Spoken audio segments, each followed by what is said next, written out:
তোমাকে আমি 500 টাকা দিচ্ছি, তুমি 500 টাকা নিয়ে এগুলো এখন ছেড়ে দেবে,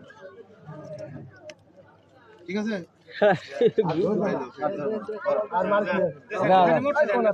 মোট ছেড়ে দাও, মোট পুলিশ ছেড়ে দাও, যাও আর ধরবে না। এই যে এরপরে যদি এই যে এখন 500 টাকা দিছি, 500 টাকা দিয়ে পাখি আমি কিনে নিলাম, কিনে নিয়ে আমি ছেড়ে দিলাম, এরপরে যদি আবার পাই তাহলে আর তোমাকে টাকা দেবো না, তোমাকে ধইরা ছেড়ে দিই।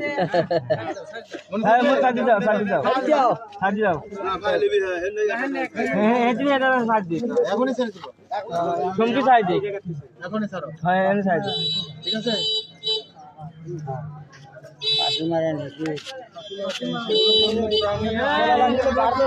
দেশি